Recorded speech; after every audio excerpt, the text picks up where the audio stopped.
Coming up tonight, good news. Cabinet has approved the establishment of an environmental sustainability fund. Plus, one Bahamian mother turned author is hoping her new book will help other moms conquer the challenges of motherhood. Stay close for that.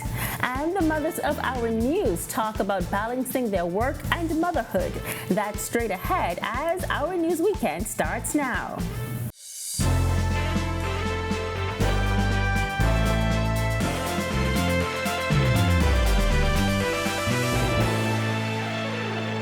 This is Our News Weekend Edition. Thank you so much for joining us, and a special Happy Mother's Day to all celebrating today. I'm Megan Shepard. Topping news tonight, Cabinet has approved the establishment of an environmental sustainability fund, according to Attorney General Ryan Pinder. Pinder says the fund is a mandated function of the Environmental Protection Act. He made the revelation as he gave an update on fines to be levied against the company responsible for that oil spill in Exuma last year. The fines have been placed in escrow, so the funds are immediately available. One thing that we look to do is to establish an environmental sustainability fund of sorts. And if you would read the Environmental Planning and Protection Act, it is actually a mandated function in that act to establish this fund for the purposes of environmental matters, and that fund to be funded by fines, penalties, and permit fees. That was never put in place by the former administration. Even though they passed the act and set up DEP, that was never put in place. And so we have cabinet approval to proceed. The fines for that Exuma spill, he says, will be held until the fund is established, which he says should be soon. Pinder also speaking to that wreck off Abaco in December 2022. Pinder adding a salvage crew is on site working to remove the sunken vessel. The salvage company has indicated that their timelines are before July, which I indicated was unacceptable.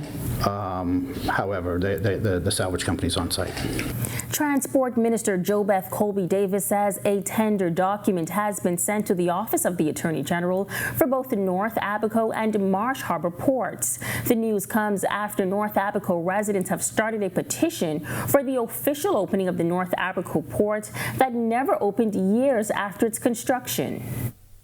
Once that's completed, we'll be putting it forward to go out for a bid for persons interested. There have been some expressions of interest already, but obviously now that we have an actual document that defines what it is the government would want to see in a proposal, it expands the proposals that may have came forward prior. But we're working diligently and very hard to get both of those ports up to a standard that helps us to pass even our ISPS audits with good standing. As of Thursday, the online version of the petition garnered just under 800 signatures. The transport minister was asked why the port never officially opened. There have been some comments about some residents maybe from one end of Abaco that didn't think that the port may have worked in some of the proposals that's being offered. Some questions and queries of whether it would be balanced with having the Marsh Harbor as a transshipment and also having the North Abaco.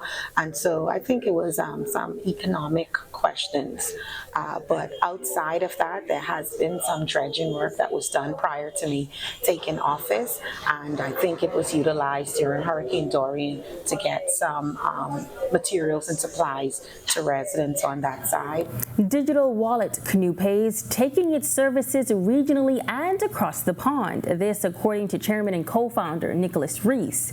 Reese says the company has been making wonderful advancements in the world of payments and technology, and he wants to take this to the United Kingdom. I think what we've done in the Bahamas has been significant. We're the world's first to have launched a central bank digital currency, Canoe Pays, as we've built on that legacy, bringing those payments as the first time in the world to the web, building out, a multi-signatory custodial payment system, sovereign wallet system, right? That's, I don't want to get too detailed, but, we've done a lot of developments and innovation in the CBDC space, and this is something something that is applicable on a global scale, a regional scale. So we're seeing international companies, governments all around the world looking at our technology, reaching out to us. Reese adding that the company wants to do its part to stamp the Bahamas in the record books as it relates to global history and finance, and when it comes to expansion. We are about to announce 4 additional territories throughout CARICOM,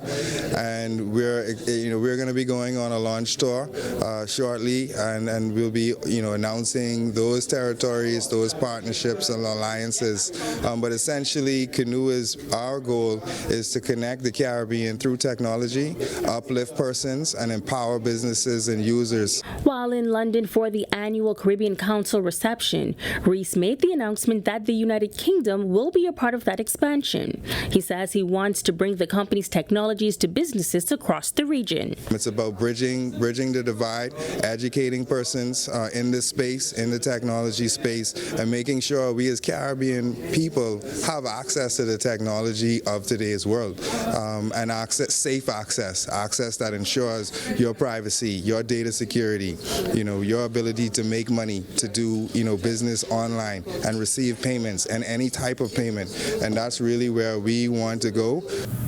Well, police on New Providence are investigating the circumstances surrounding an alleged sexual assault of a 38-year-old female. According to information received shortly after 10 a.m. on Saturday, May 13th, while walking in the area of Bacardi Road, the victim was approached by a male who exited a small gray vehicle.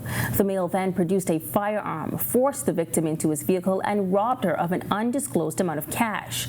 The suspect then drove to nearby bushes where he sexually assaulted the victim before leaving her and making good his escape. Police are investigating this matter. And still to come on Our News Weekend Edition, hurricane season is fast approaching.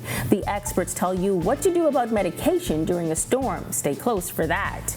And we all remember the horror of Hurricane Dorian. Well, one producer will document that series. That's coming up when Our News Weekend returns.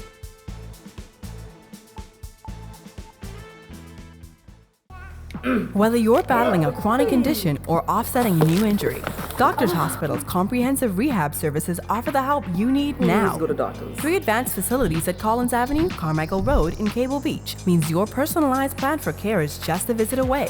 From physiotherapy to occupational therapy and speech and language pathology, our team approach is all about rebuilding together. For a full list of services, visit doctorshosp.com/rehabilitation. Doctors Hospital, trusted and best care now. Isn't your health worth it?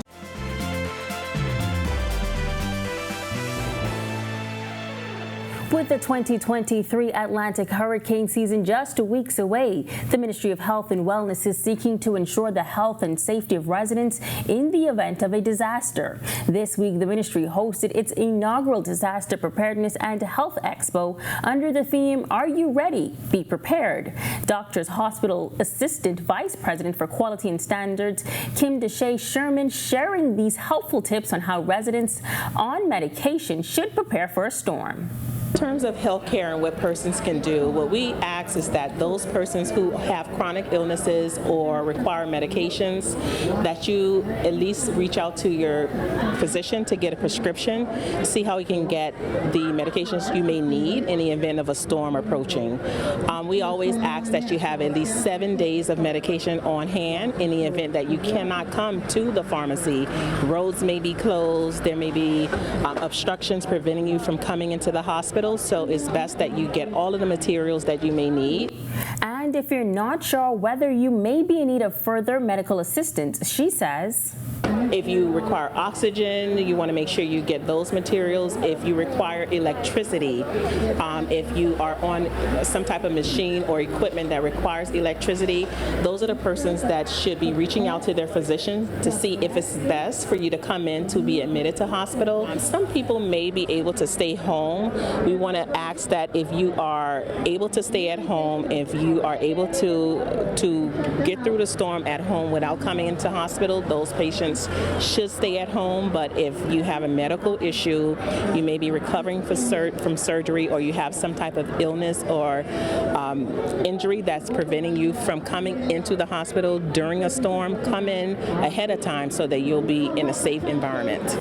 The stories of Hurricane Dorian survivors to be turned into a docu-series produced by communications professor Dr. Juliette Storr. She said she hopes the docu-series can be used to help others that are experiencing disaster mental health symptoms. Dr. Storr volunteered at shelters on New Providence following the deadly hurricane and recalls one of the stories that jump-started her passion for the project. He came out of his car and almost fell to his knees with tears coming out of his eyes, just saying, "You don't know, you don't know, you don't know what this means for me." And I'm standing there just about to hand him some clothes and food for his children, and he just, the tears were just coming down. And I moved now because I can still see his face. And it was at that point that I said, these stories need to be told. People need to understand that life will never be the same for people who have survived a hurricane like Dorian.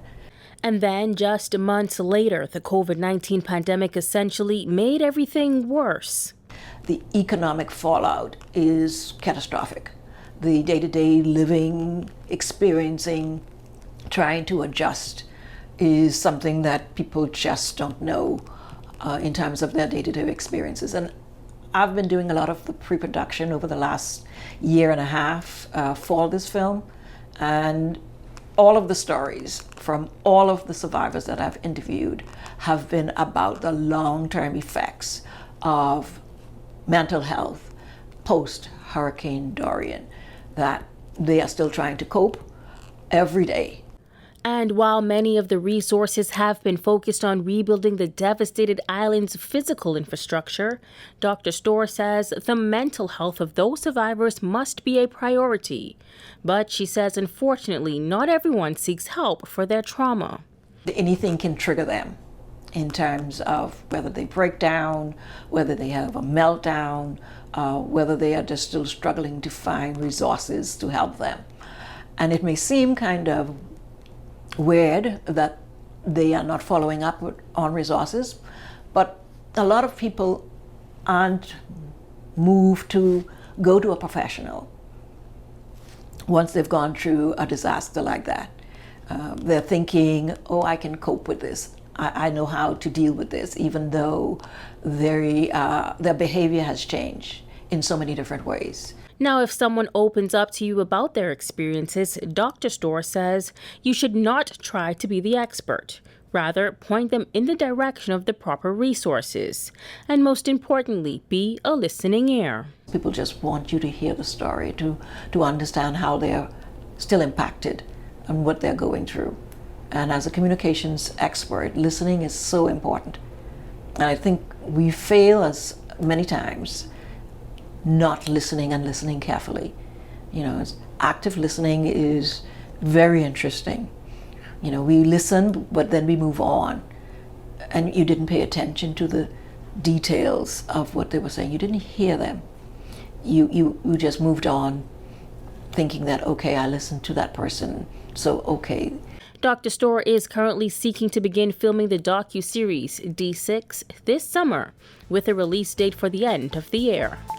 When Our News Weekend comes back from the break, one Bahamian mother has penned a book loaded with advice for other mothers. And we gave the public a chance to bring greetings to mothers. We have the details when we return.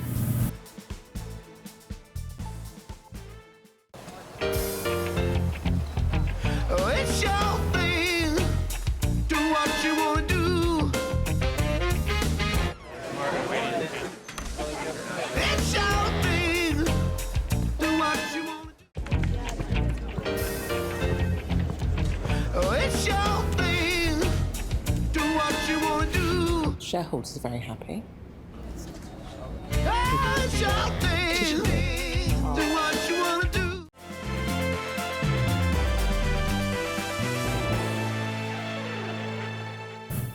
Welcome back. For many women, becoming a mother is a life-changing experience, one that doesn't always come with all the answers. Tonight, one Bahamian mother turned author is hoping her new book will help other moms conquer the challenges of motherhood. Jamila Mizik reports. Believe it or not, in my head, I've been writing books for the last 9 years, but pen to paper, October 2022. Meet Melissa Roberts. The mother of two and now author says her motherhood journey has had its ups and downs.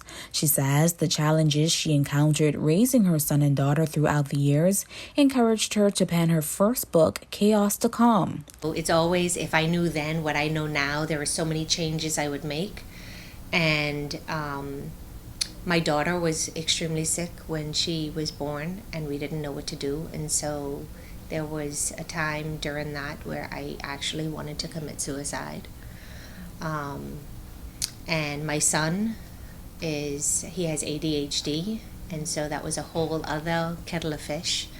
And, not really knowing how to deal with him, I decided to write the book because I just want to help other mothers, other parents figure this whole parenting thing out, because it isn't easy, and many times we want to just throw in the towel, and we can't do that. The first-time Bahamian mother says while there are many books on parenting, she believes Bahamian parents will find her book relatable. Dealing with death and managing grief, that's covered in the book, because a lot of times when we lose a loved one, we are so consumed on the inside, sometimes we forget, we actually have children that we still have to raise.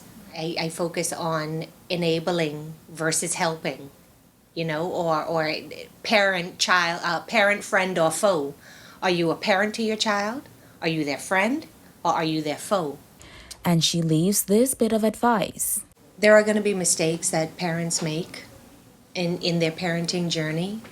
And if you're a person that you may not have a child now, maybe you need to read this so you know what not to do. If you are a parent of young children, I would say, learn from my mistakes. Don't make the same mistakes I've made. If you are a parent of young adults like I am now, it's still never too late. Last year I thought it was. This year is a different year. And every day is a new day to make a change in the lives of our children. Now, if you'd like a copy of Chaos to Calm by Melissa Roberts, you can find one in the bookstore at Bahamas Harvest Church. Reporting for Our News Weekend, I'm Jamila Mizik. Thanks, Jamila. The tradition of Mother's Day has been around since ancient times and is now celebrated in over 50 countries, but on different dates. Now, it wasn't until 1914 when the date was etched on the American calendar to be celebrated on the second Sunday in May, a date and tradition we have adopted here in the Bahamas. Our news team spoke to several residents this weekend to see how they will be celebrating the special moms in their lives. Oh, I love my mom. She's 80 years old. You'd never tell. I love her so much. I am going to spend the entire Sunday afternoon with her. I'm going to church with her in the morning, and then we're going to have dinner as a family, and we're just going to spend time with her and laugh and enjoy as much as we can our time with her. Just like every other day. Every day is Mother's Day, honey. Really, tell us about your kids that make you feel so special. All of my kids make me feel special. My mom just now, she went away to family members, so she's away 70, good fun. But my siblings, those persons, what we're doing is collectively, we're having a gathering, and as such, of course, have to cater to them for the most part, so it's all good. Just going to do something on the grill and just enjoy some time with her. But we do want to wish all moms a happy Mother's Day, those that are mothers to their children and people who act as mom to a lot of the less fortunate children that are out there. Just spending time with my children and grandchildren at home, and my husband. He's preparing me dinner. Awesome. What is going to be on the menu on Sunday? Well, probably lamb, grouper, maybe shrimp. And my mom's on the island, so I'll celebrate her by, well, she was down a few weeks ago, so we spent time together, but I'll give her a call and wish her happy Mother's Day. And she'll get her little gift when she comes back down. And to the special moms in their lives. Happy Mother's Day, sibling. Happy Mother's Day, Denise, Arlene, Patrice, and Patrice. Danny. Happy Mother's Day to my daughters, Adina, Fernanda, and Andira Curtis, my daughter-in-laws, Belia, Dakia, and Daniela. Happy Mother's Day to my mom, Katie Hunt of Long Island, Devonsky, Long Island. I love you, Mommy, and I wish you to spend many, many more Mother's Day days with you. All of my 3 daughters, happy Mother's Day, and happy Mother's Day to the country. To my daughters, I want to say a special happy Mother's Day to you all. Only one have children, so that's the police one. And the others, and to all of my lovely cousins, I wish them happy Mother's Day who have children, and my nieces. Wish them all a happy Mother's Day. Hi, Mom. Can you believe it? I'm on TV. My mom's name is Mrs. Alice Rowe, and she's, of course, I'm going to say what every daughter says. She's the best mother in the world. I love you, Mom. Awesome, awesome. And after the last Mother's Day break, the weather report is on the way. Plus, the mothers of our news share their tales. That's coming up right after the break.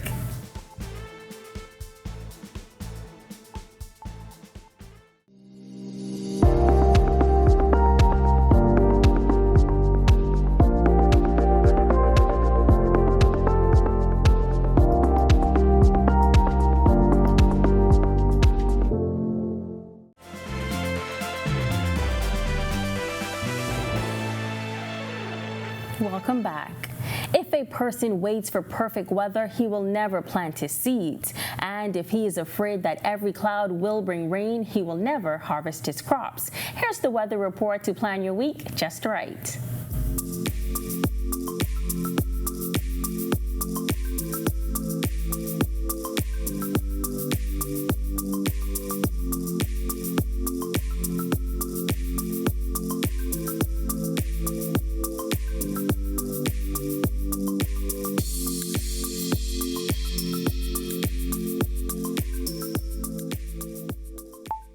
This Mother's Day, we are paying respect to the mothers who work to bring you the news nightly. In this next report, we hear how they managed to strike a balance. Berthy McDermott has their story. Our news producer Tanya Smith-Cartwright is a mother of one son. When she's not consumed with her duties, she's spending time with her son. She describes their relationship. That's funny. Most people who know us find our relationship hilarious. It's like a big sister to a little brother. I had him when I was in my very, very, very early 20s, and we kind of grew up together, you know. Amazingly, he never called me mom or mommy, as some people say. He calls me Tanya. So, you know, if something is missing in the house, Tanya, where you put my things? You know, that's how it is. But I wouldn't trade that little dude for the world. She recounts what it was like being a young reporter and a young mother. She says she didn't get a pass even though she was a mother. My mom was a substitute mom because, like everyone else, I had to go on night assignments. I was a reporter. I had to go night assignments. There was no courtesies shown to me. Oh, you're a young mom. No, sir. I had to do what I had to do. So he had a nanny who lived in the house with us. And of course, there was his grandmother to supervise. Then there's Jasmine Brown, the assignment editor at Our News. She's the mother of one daughter. She too had to balance the everyday hustle of news and the demands of motherhood. I wouldn't say it got easier. It just, I got to understand what it was to be a mom. Being organized, trying to separate work from home life. So it wasn't easier, you just had to cope better. Like most moms, she loves the quality time with her daughter and husband. She is exactly like her dad, so she is very funny. I tell her she is our little clown of the family. She loves YouTube like most kids do, so she likes to put on, I guess, because everybody is looking at this video we just posted, and she just loves to be, I wouldn't say the center of attention, because she's also shy. I don't know how that's possible. Italia Hall is the newest mom at Our News. She had to deal with the struggle of moving to New Providence with a baby, but she says she's getting the hang of balancing. I think for me, I'm the type of person who I always adapt to any situation that I'm put in. So even being a mother, that was new to me. Moving here to Nassau, that was new, but it doesn't take me long to adapt to situations, or to new situations, I should say. And so after almost a year, I've learned how to balance it all, and it's been good. Reporting for Our News, I'm Berthany McDermott. Well, thank you for joining us for Our News Weekend. On behalf of our producer and the entire technical team, I'm Megan Shepherd. Once again, happy Mother's Day to all, especially the mothers here at Cable Bahamas, and most especially my mom in Freeport Grand, Bahamas, Sandra Saunders. I miss you and I love you. Have a wonderful evening all.